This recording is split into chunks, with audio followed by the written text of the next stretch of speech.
Alright, what's going on, guys? Welcome back to the Elden Ring walkthrough. Today we're going to be taking on a couple more of those underground zones. So, start off, warp to Aqueduct facing cliffs down here in Siofra River.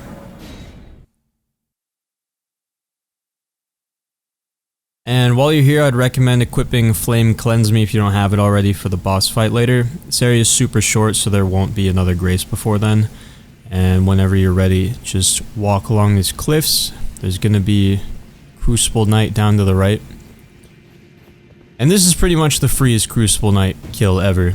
For one, you could just cheese him with ranged attacks from up there, but as you probably remember, Crucible Knights, I'll fight him on the bridge, I'm not afraid. Crucible Knights, when they go into phase 2, you know, they do that thing where they gain all their flying attacks, so once you get him to phase 2, he's obviously going to start with flying at you, and you can bait him, and they're just flying off the edge.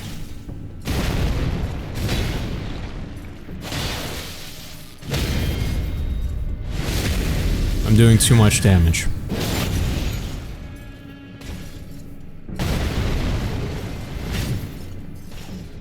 Gotta kill him the funny way. I'll never forgive myself if I don't.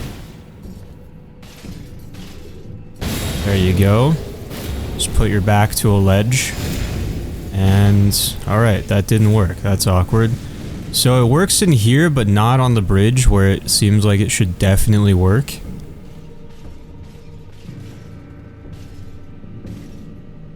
We'll try this again. Get in here.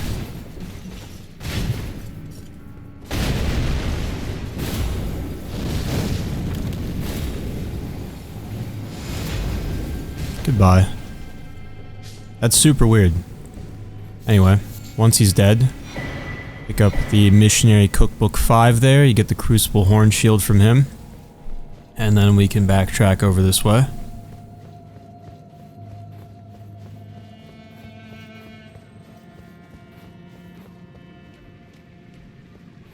So there's another one up there right by the ledge, which you can sneak up on, and if you have something with knockback, you could just throw him off the edge. But engaging him will cause a couple of Fallen Hawk soldiers from this room over here to run out and attack you, so if you can't just instantly kill him and throw him off the edge, I'd recommend just taking care of these guys before that happens. Save yourself a little headache. And then go on out here.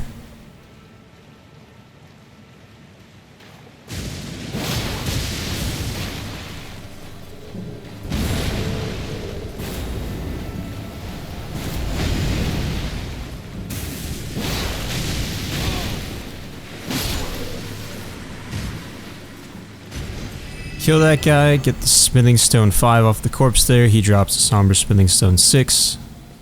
Then out here,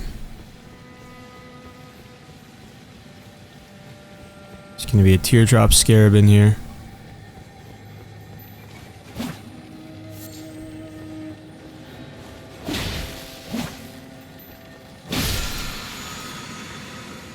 Get the Order Healing Incantation, Golden Rune 7 there, and then out on this little broken ledge here. Golden Rune 13.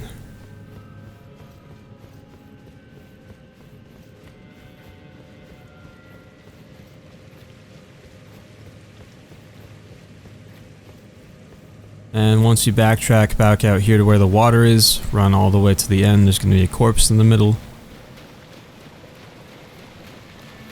Golden Rune 6, and then behind the waterfall, got a few enemies to deal with.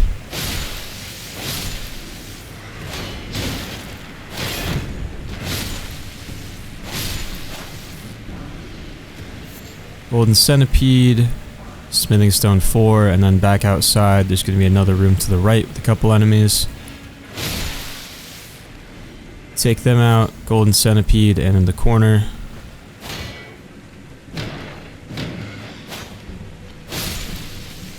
Runark.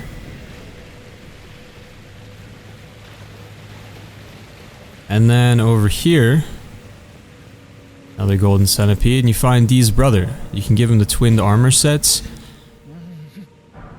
You get the inner order gesture. Giving it to him will cause him to equip it and get up and leave once you reload the area. And if you're doing... Well, what happens next depends on how you received the armor. If you were doing Fia's questline like me, if you've been following along with the walkthrough, then, and she killed D, the guy back at Round Table Hold, then you can summon him for the boss ahead. This guy, who's also D, but he's the brother of the D that we know. The one back at Round Table Hold was D, Hunter of the Dead. This one is D, Beholder of the Dead, I believe. But yeah, if you killed D, the original one, earlier in the game to get his armor that way, then his brother here will be hostile and try to kill you. But if you kill his brother instead now, he'll drop you the armor, so you just get it back. But you'll also get his weapon, the inseparable sword. You can also get the sword later in Fia's questline too, as well as getting the armor back, so don't worry if you still want it. We'll eventually wind up with everything back in our possession either way. So, if he's not hostile, you'll find his summon sign at the top of the staircase here. That being said, there's no necessity to summon him for his or Fia's quests, and since this fight coming up is sort of a race against time, and not being able to control where you kite the boss can be a disadvantage, because the boss might just chase the NPC, it might not be worth bringing him along. If you're opting for a really aggressive approach, it might be worth sticking with Spirit Ashes, if anything, to avoid that health buff the boss gets otherwise. But if you don't feel strong enough to kill the boss really fast, or you're getting too overwhelmed in the second phase, then this guy can be a really good distraction. All that being said, I actually think he's a really good summon. Obviously, pitting an AI summon against an AI boss, it's going to come down to some luck. But I found that most of the time, if I didn't use Spirit Ashes, it was just me versus the gargoyle. I was getting pretty much just as far on my own before Phase 2 started as I would with D helping me, despite the health buff from having a summon. Which means to me that he's doing a respectable amount of damage. And he has a great sword, so he definitely contributes to getting staggers, which is really, really nice in this fight. Secondly, I found he's pretty damn good at surviving until close to the end of the fight, if not the whole fight. Any summon that can go the distance in a fight like this where the boss hits super hard, there are two bosses, which means more damage output and less chances to heal, and he pretty much gets poisoned every time. That's pretty impressive in my opinion. So overall, despite the fact that you really want to be bursting the gargoyles down as fast as possible, I would still argue that this summon helps more than it hurts. I'm not trying to convince you to summon him, just thought it was interesting, and I was surprised at how well he did.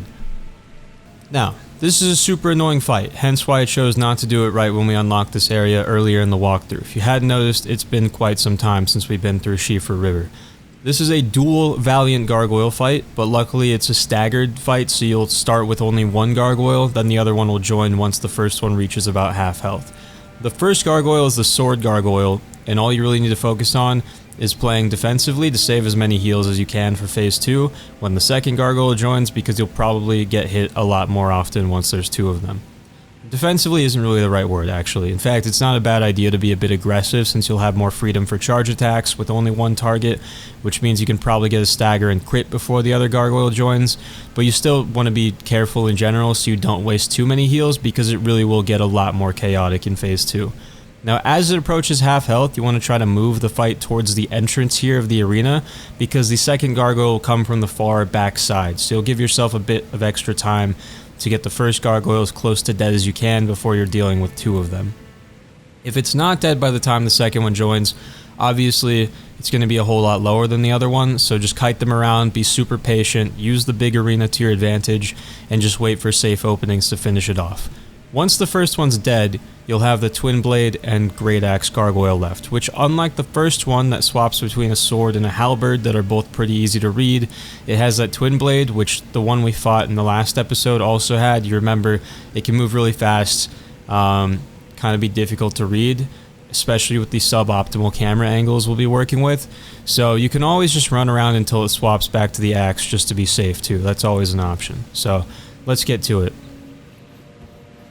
I am going to opt for very high aggression and see if I can get this first gargoyle staggered, crit, dead before the second one joins.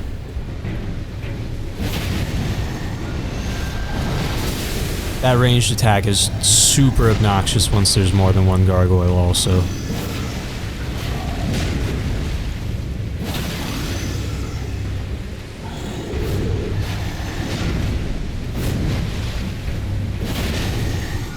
Switching to the halberd, I fell for his trick.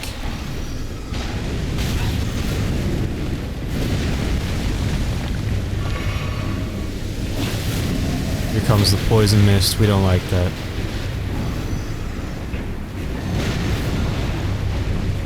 And the other gargoyle's here, so my plan did not work. Oh, and he's coming in hot.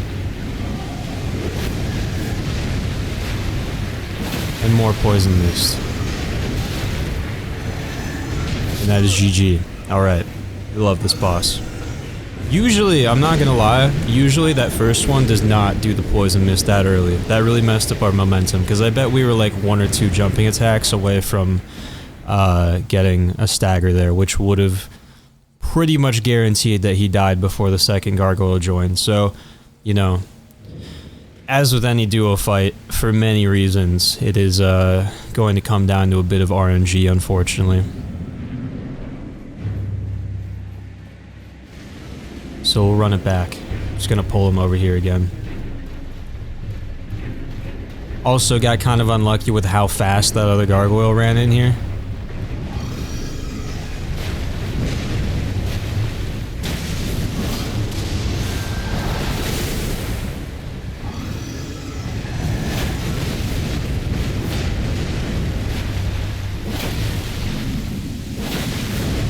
There he goes again. Bastard.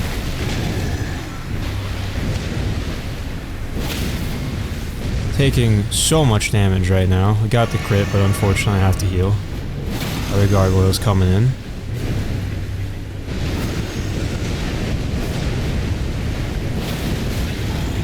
And he's here.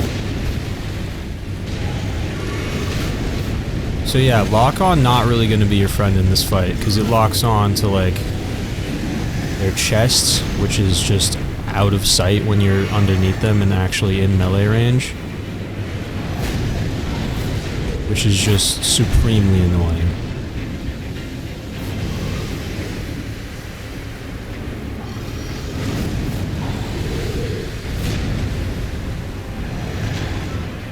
Like I said though, patience is key. I'm just waiting, running around, waiting for them to separate so I can safely get an attack in while I get absolutely mauled.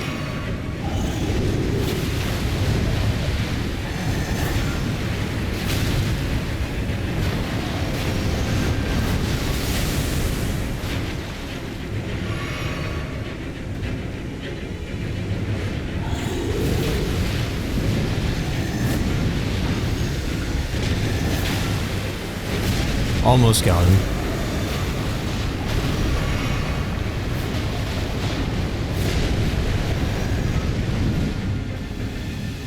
Twin blade guy put that away for the axe, which is nice. It's being kind.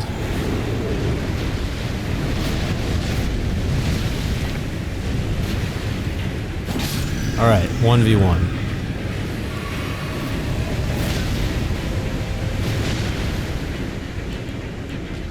I don't have enough faith without a rune arc. That's unfortunate. They love their poison, dude.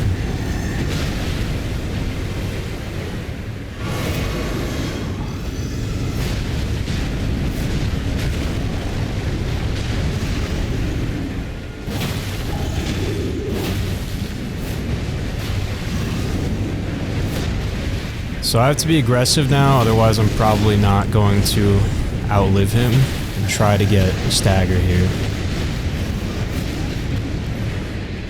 So I'm out of heals, I am poisoned, he hits hard.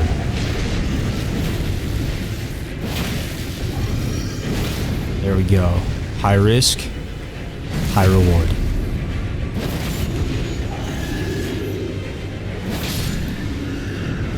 Had to scrap for that one, but just how it goes sometimes. Like I said, like, odds of that happening twice in a row, that I got hit with the poison mist in phase 1, usually doesn't happen to me. And if that doesn't happen, like you saw there, they're really not too hard to stagger if you can chain a few jumping attacks together, but you can't attack them when they're using the poison mist because you take so much damage from it. It slows you down, it keeps hitting you. It's ridiculous. I don't know why they have like super poison mist, because most poison mist just builds up poison. It doesn't actively hurt you like that. But it is what it is. Rest up once they're dead. Get the waterfall something grace, I missed it. And then run over here to the coffin.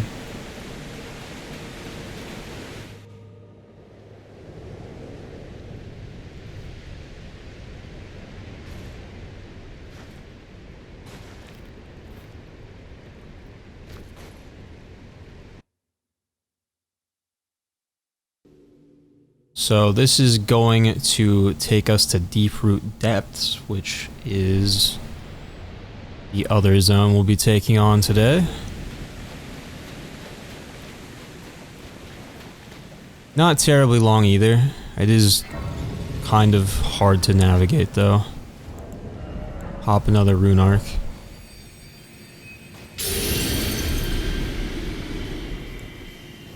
And I can put my normal shield back on too. Don't think we'll be doing any parrying. So follow this around the bend to the south, find an Erdtree avatar.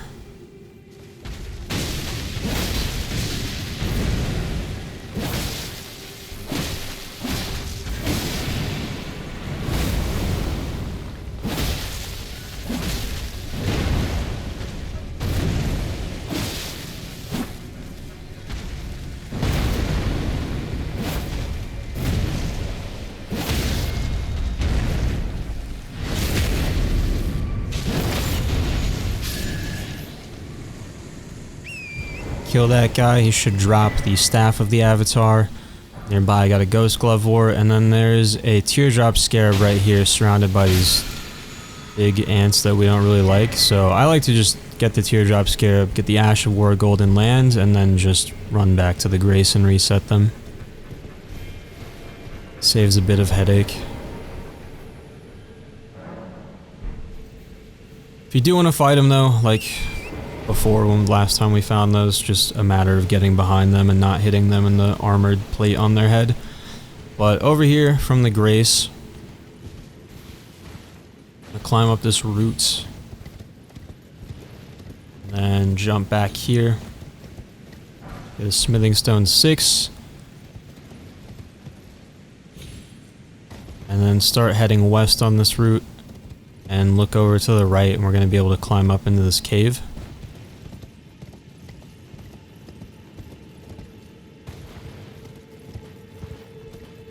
There's going to be a ton of ants in here, like a ton, so I'm going to exterminate them all, of course, but the ones we're interested in are of course the giant ones, because those are going to drop a rune arc and a Newman's rune when you kill them. There are 5 of them in this cave in total. Once you clear out this first room, you can look over the ledge up ahead and see the rest of them, see the problem we have to deal with. But just like the last time we were in a cave like this, if you attack the big one, all of the ants are going to rush you. So I'd recommend just taking them out a couple at a time.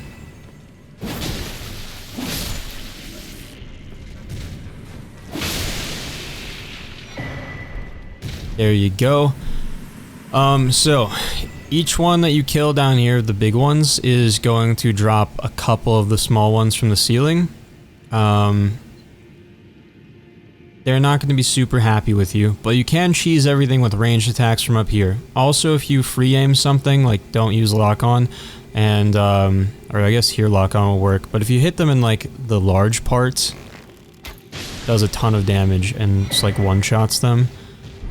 So since each death spawns more of the regular ants, or aggroes more of them, that wouldn't really be helpful since the queen ants are already a threat anyway. But you don't have to go manually pick up their drops like you just saw, so you can collect all the runes and rune arcs from up here without dropping down if you wanted to. If you plan on killing them with melee though, I would definitely kill one at a time and then deal with the adds down here. So that's probably what I'm going to do. How much damage does this do to you? Not a ton. Alright, well, they're all just dropping now, so I yapped for too long.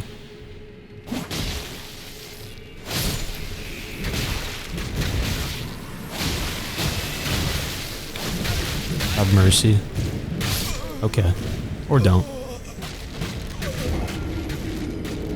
That was one of those scenarios that I'm running into every now and again in this walkthrough where the plan works for me every time unless I make one subtle change, which is standing and talking about it for like 2 minutes straight.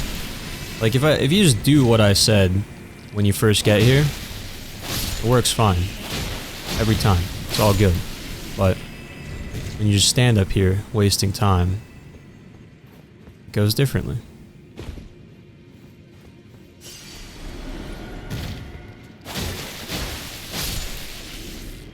So we'll hop down here, grab the Somber Smithing Stone 6 in the corner, and just take them out one at a time as they drop down.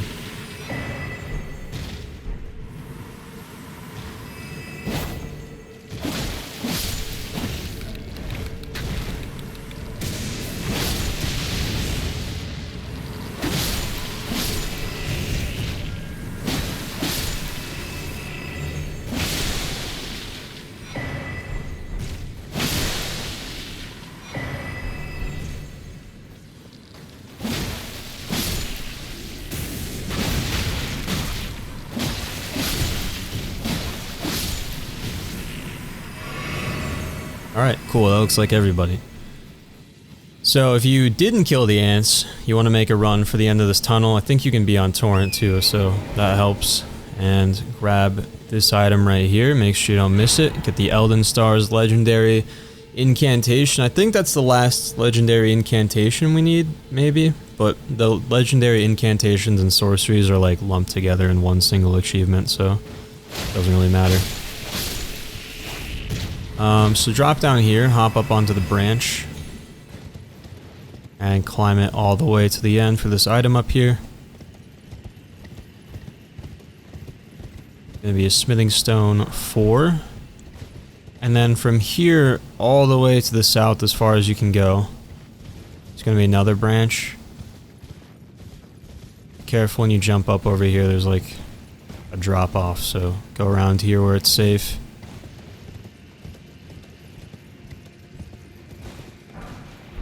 Golden Rune 5, and then there's a bunch of flying ants up ahead. So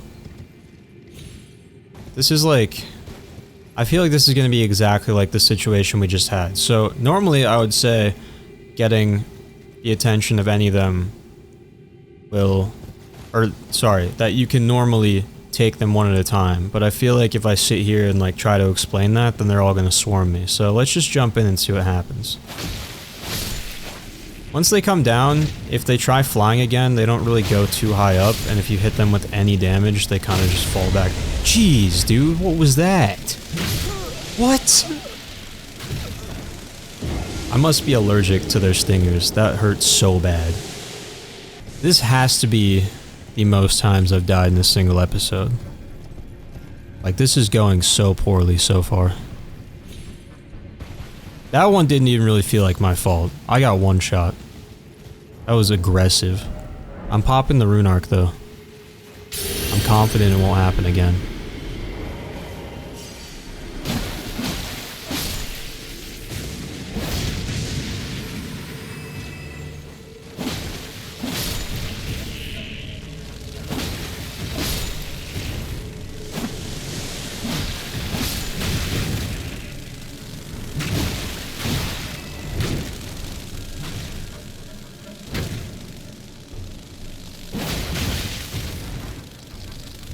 I'm out of stamina. No, please.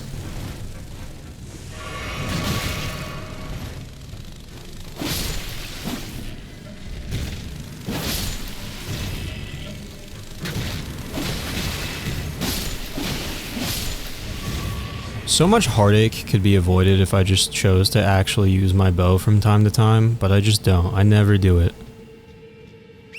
Anyway, once they're all dead, go collect the loot that they were guarding. Smithing Stone 4, Golden Rune 6, Ghost Glovewort here, and then keep pressing on to get the Grace up ahead.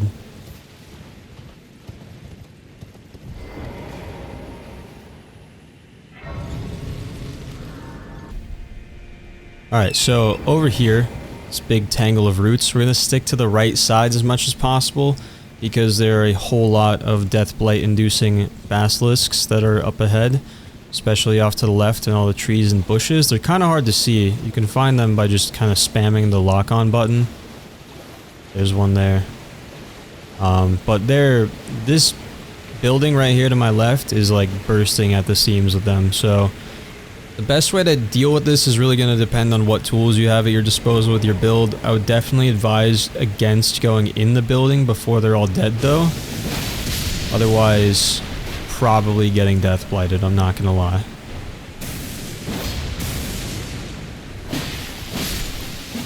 But once you have their attention, they'll start coming out to find you. How did that not hit you?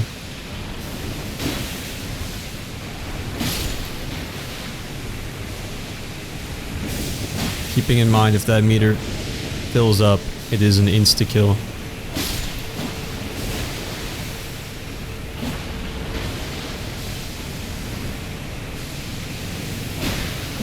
Like, what is this, dude? Who thought this would be fun?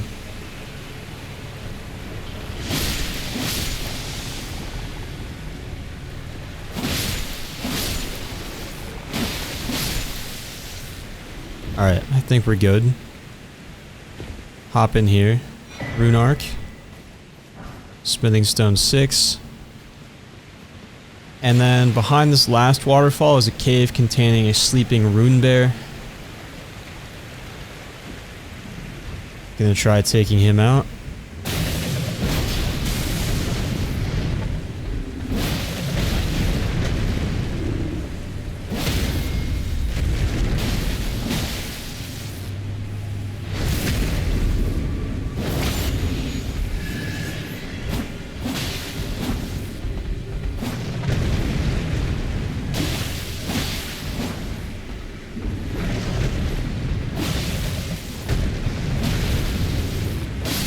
Time to die. He is going to give you the Prince of Death's Cyst, which is an upgraded version of the item that we already had that increases your vitality. So that'll boost your resistance to death blight, which might be very handy in this area. Grab a Ghost Glove Wart 5 there. Gonna run over here and into this building. It's gonna be those broken gargoyle things. Probably stay on Torrent actually to get behind him quicker. And then he's pretty much a non-issue. So take him out. Loot the corpse for the Ash of War Vacuum Slice. And then in this gazebo in the middle,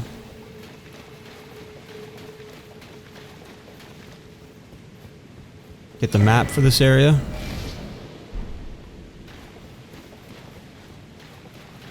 Hefty beast bones, another gargoyle here to deal with.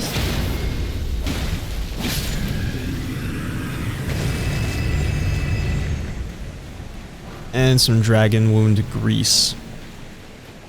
And then if you turn around back towards that building we were just at,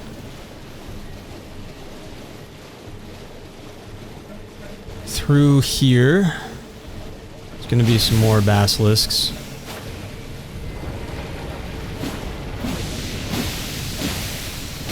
Oh my god.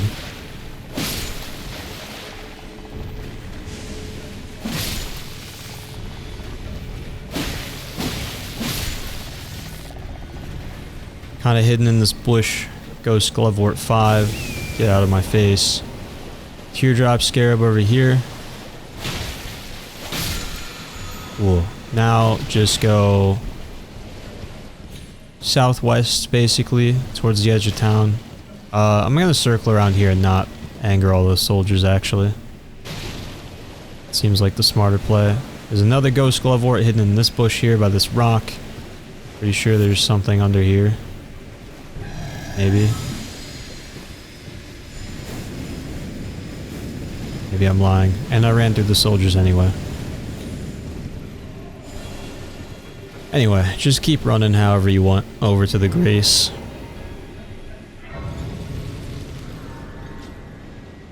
Rest up. And then from here, retrace your steps just a little bit. We're going to hop on this giant roots. Ignore that guy.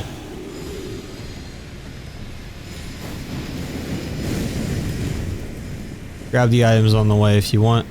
Got a golden rune there. And we're just going to go all the way to the top.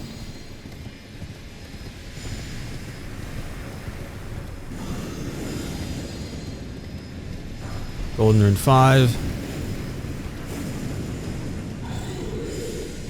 Golden rune 8. And this is kind of the sketchy way to do it. Could take that route over to the left past the gargoyle. Whichever way you want though. That's kind of sketchy too because he's breathing fire, but however you want to do it, get over here and grab the grace. Rest up again, I guess, why not? Now we can't... Well, from here, this is actually where the boss encounter and the quest stuff for this area is, so if you don't want any of the loot around this zone, it's super easy to skip to the end. We're gonna keep cleaning it up for the loot though, but honestly at this point in the game, a lot of the loot here is probably not that useful to you, so in any playthroughs you do later on, you know, could probably skip through this area a bit, but hop up to this tower here. Go around the edge. He's just chilling. He doesn't care at all. And then we're going to go back up onto this roots. And instead of jumping down to the left, jump down to the right. And there's this hole here that's going to take us back down to where that rune bear was. Because there's an item up on a ledge that I meant to point out, but I didn't. But maybe you saw it. Before we do that though, over here... I really don't even want to deal with you. Grab the ghost glovewort 7. And then you can go back to the hole.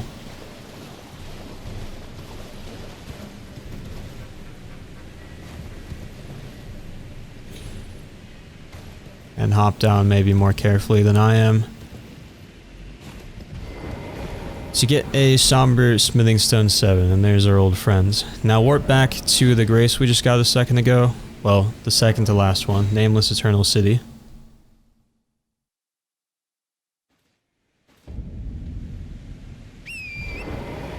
Gonna climb back up onto the same route we were just on.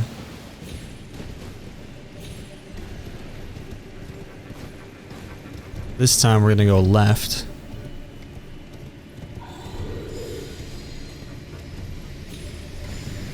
Right up here. Keep going left to get into the tower. Get the Prince of Death's staff. And then if you backtrack down the routes,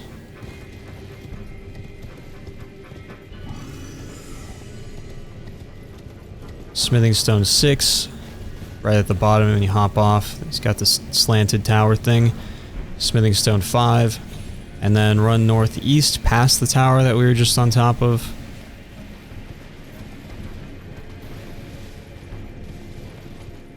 We'll hit that Spirit Spring in just a sec, but first there's a Ghost Glovewort here. And then take this back to the roof. Get some Martaria leaves, drop down, Smithing Stone 7, and warp back to the same grace again.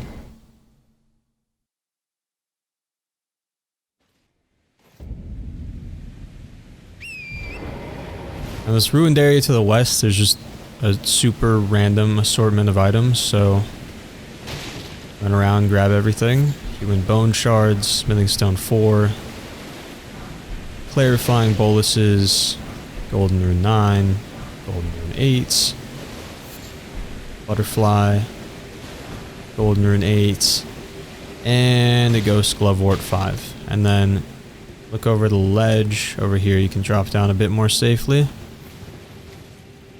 And then run over here for another Ghost Gloveworts. Turn around and we'll kill this guard patrolling outside. Off my weapon. And then clear out this room as well.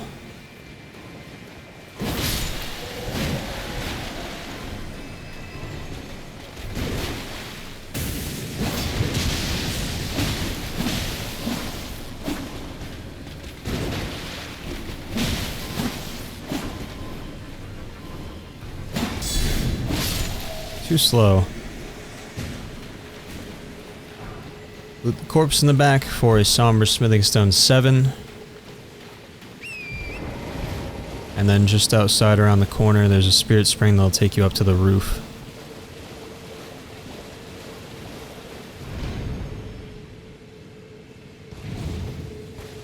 Stone sword key, and then jump back off into the spirit spring and then take it up onto this ridge here. And we got a Crucible Knight. Crucible Knight Siluria. I don't really know how to say it, that's fine. Pretty much exactly like the spear-wielding Crucible Knight in the duo Crucible Knight fight we did in the last episode. So this shouldn't really be a problem, honestly. You can summon here too if you want. Alright, that's not working for me. Doesn't have that shield, thankfully, so more damage.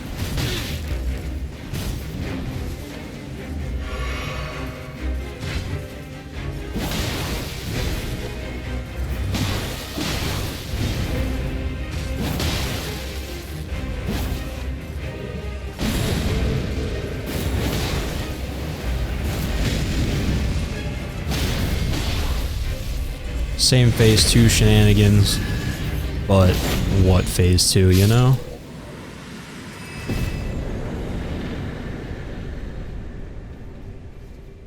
So you kill him, you get the tree, Siluria's tree, and the spear it was holding. And then open the chest for the Crucible Tree armor sets. Back outside along the cliff, we got a Ghost Gloveworts. And some butterflies if you want them.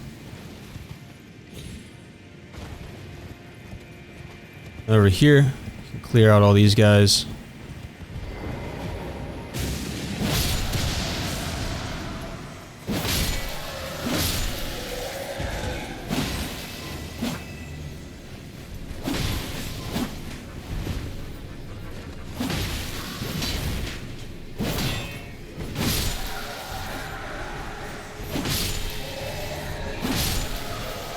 Absolute massacre happening right now.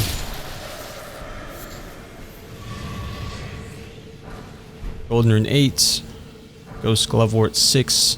Now this kind of branches into several paths. There's like 3 big branches. So first, if you follow the rightmost path all the way to the end and up onto this building.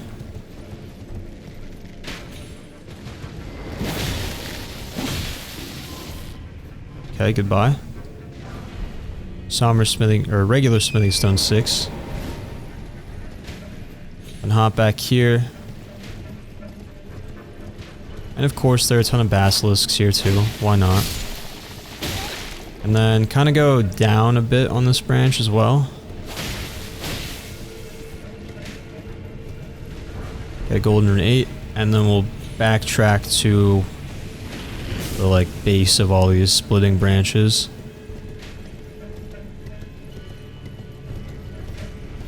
Or roots, I guess they probably are. Go up the left path. Teardrop Scarab. Somber Smithing Stone 6. I'm fairly certain there's nothing down here, but I'm gonna double check because I don't trust myself. Alright, cool, I was right. Now back to the middle path. Right down here. Just kidding, this one. There's a corpse like right up here in this little like V-notch, kind of sketchy, but grab the Golden Rune 8s and then run all the way to the end and jump onto the Wandering Mausoleum and then just take out the little clusters of skull things until it settles down.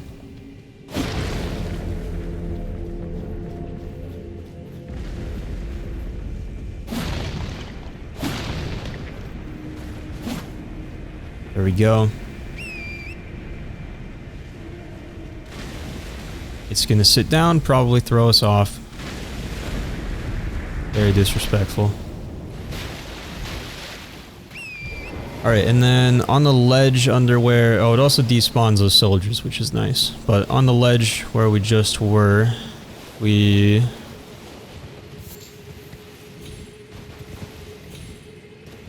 I could probably just go around. The easiest.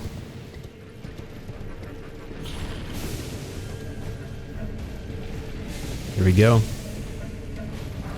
Somber Smithing Stone 7. And you can run into this building over here. For another Somber Smithing Stone 7. And then back outside, follow the cliffs off to our left. We'll just head north. Get over there first though.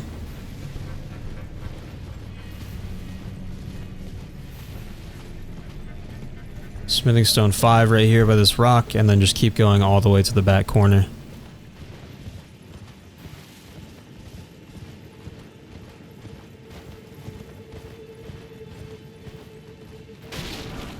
Mausoleum Soldier Ashes, and then hop up here into this slanted building.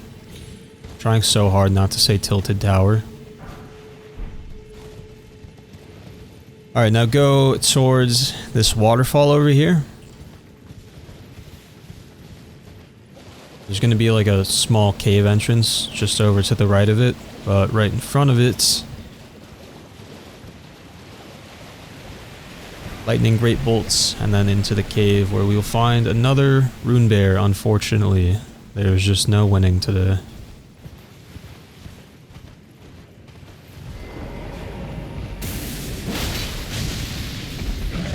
Alright.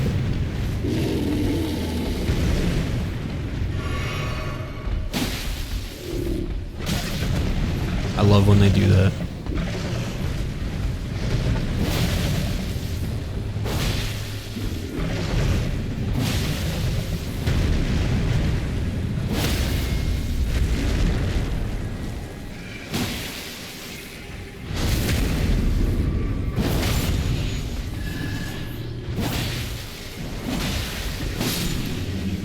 Down he goes, and he was guarding Somber Smithing Stone 7, Golden Rune 8, and some fan daggers, and that is pretty much it for Deeproot depths. Not a whole lot to it. So warp up to across the roots, and we'll go into that boss arena right by here that I pointed out before. And as you approach the backside of this arena near the Waygate, you're going to activate the Fia's Champions boss encounter. The fight changes slightly depending on if you're in online or offline mode. In both versions, there will be 3 waves of NPC fights. First wave is just 1 NPC, second wave is Sorcerer Roger, and the third wave is Lionel the Lionhearted, which is just some random dude we summoned during Radon, with 2 extra NPC reinforcements. So all in all, it's a 1v1, then another 1v1, then finally a 1v3. Now, if you're online, those extra NPCs will be based on the builds of other players. The community consensus, I believe, is that it seems like the builds are based on whatever people were equipped with when hugging Fia back at Roundtable Hold.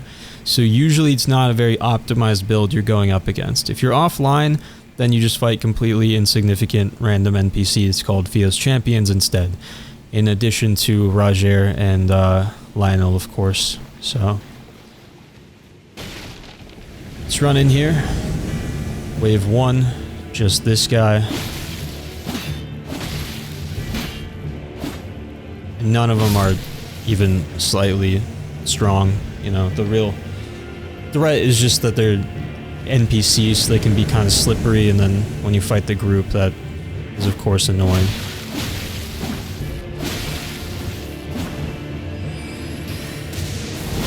Ow.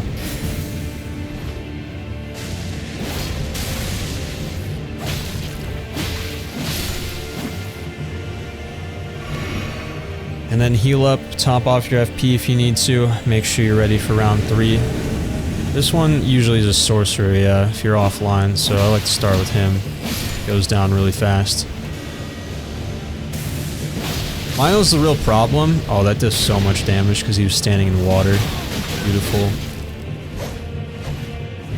Yeah, he's got those really fast stabbing attacks, and then at range he can do the Rancor Call sorcery. You're just like welcome to stop doing that at any point. She really likes spamming that, so put him down as soon as possible. But defeat them and you should get the Fia's Mist incantation.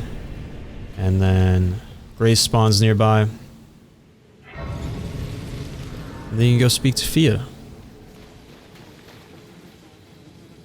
I knew you. What is it to deny like the dog? So she kind of assumes hostility and you can just go along with that and say that's right.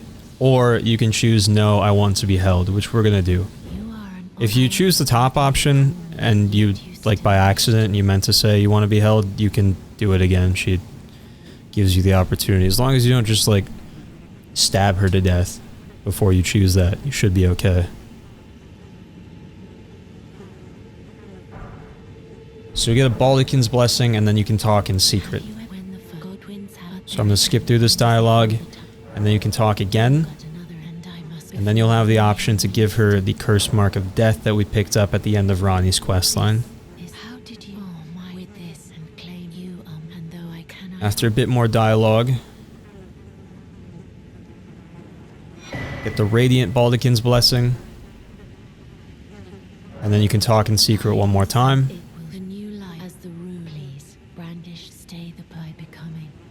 Now the regular Baldachin's Blessing has that health debuff, so go ahead and pop that in your inventory when you have a chance. The Radiant one doesn't have any debuff by holding it, so you can hold on to that if you want to use that later. But get rid of the regular one. And then go rest.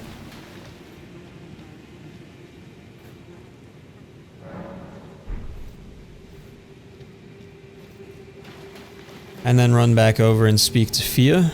And she should tell you that this is goodbye. If she does not say goodbye, just exhaust her dialogue again, rest at the Grace, and try again until she does.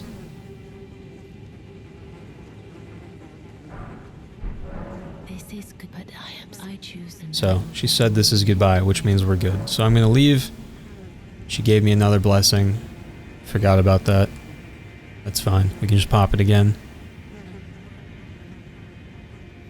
And make sure you do, because there is a fight coming up and we don't want to have 5% less health. That would be annoying.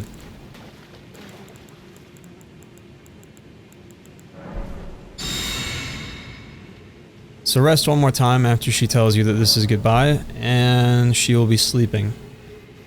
If you interact with her again, you can enter the Deathbed Dream. This is going to start the Lich Dragon Fortizax boss fight, which is extremely similar to the Landsax fight we did in Altus Plateau recently.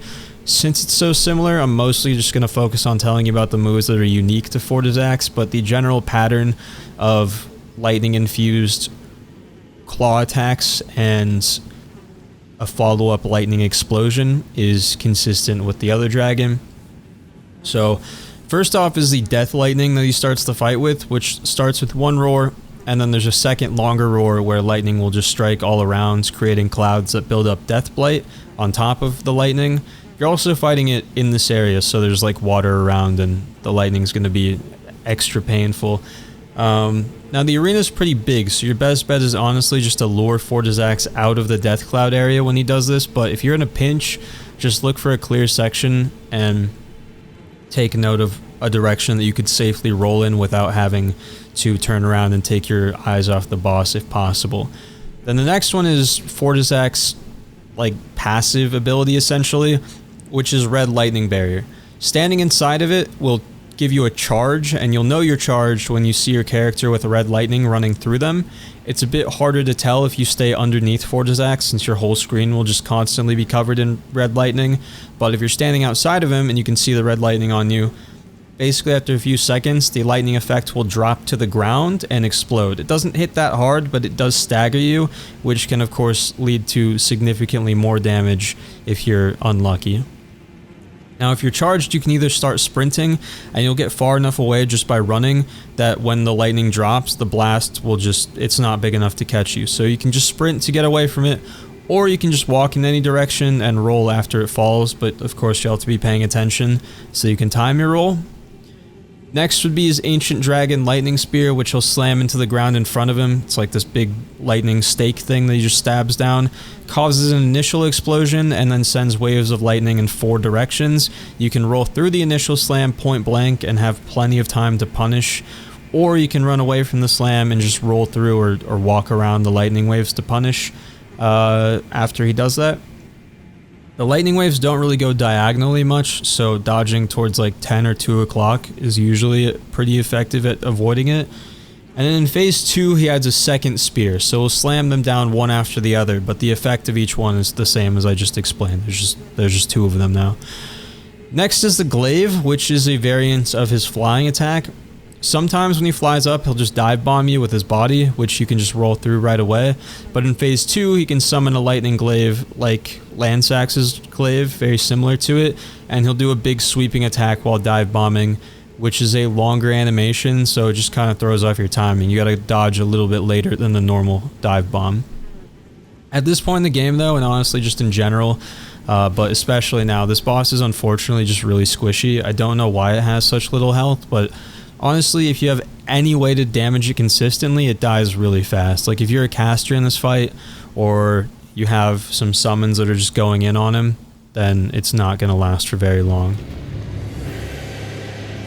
Alright, so there's roar number 1, and then roar number 2. All the death lightning I was talking about, it's all going to leave behind clouds of death blights. There's the stake thing, sends out 4 waves of lightning in all directions. Now you can just kind of run outside of the range of this big ring of death clouds. That's pretty much the best way to handle that if you can. A lot safer at least. You see the red lightning on me, I'm charged up, so if I sprint, you see it drops to the ground, and then I'm good, as long as I was running. It only takes a few seconds, but you see like the lightning crackling around him. Basically when you get inside that ring, that's going to charge you up, so it's sort of bound to happen at some point in the fight, no matter how much you want it not to. So just try to be aware of that.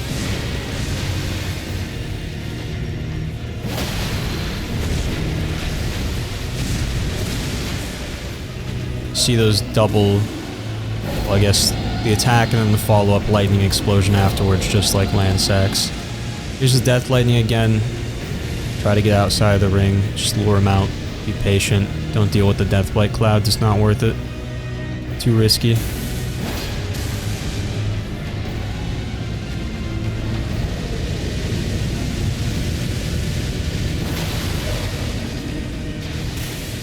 So I'm just going to roll forward through this instead, or just get hit by it.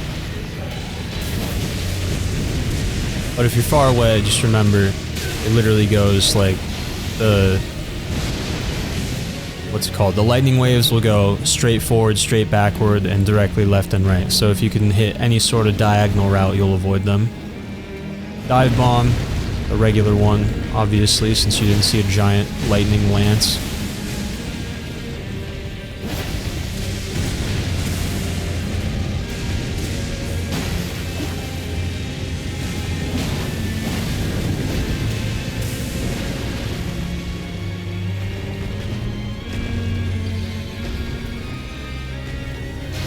And we're at 60% health, so now I can do it twice.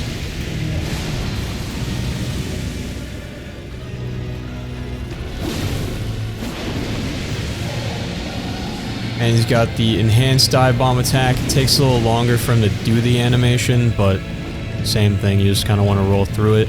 If you get way far behind him like I just did there, you saw I rolled backwards towards him again, because he does like a spin afterwards. Usually he doesn't go that far above my head, so one roll is fine, but you'll have to watch what happens on your game.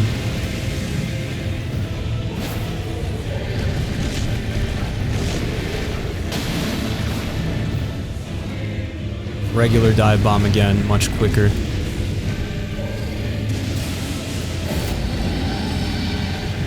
Death lightning, gonna get outside the circle.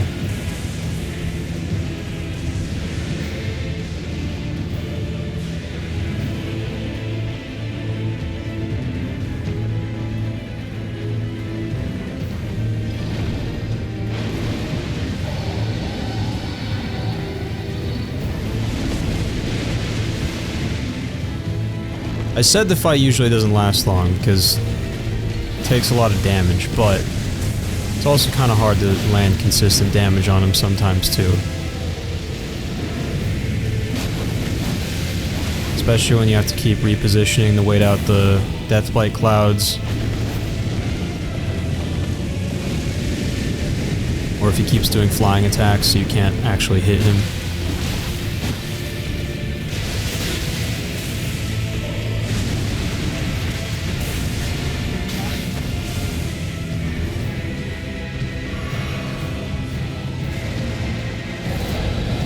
He's doing it again. I might just go for the finish.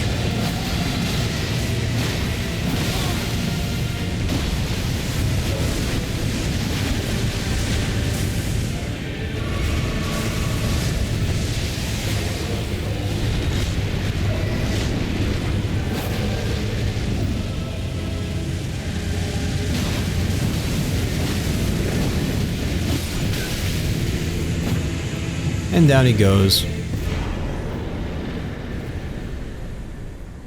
Get the remembrance of the Lich Dragon, and receiving that remembrance is also a requirement for an achievement trophy. It's very much missable since you have to get all the way to the end of Fia's questline for that. You can trade the remembrance for one of two incantations, either Fortizex's Lightning Spear or the Death Lightning. You can always duplicate it too if you really want to. But after the fight you get teleported out, and if you go over to Fia, you can pick up the Mending Rune of the Death Prince, which unlocks the Age of the Duskborn ending for the game. And to officially finish up this questline, Rest of the Grace again, and you find Dee's brother standing over her corpse if you did give him the twinned armor before. You can loot Fia's corpse for her armor. Talk to this guy if you want.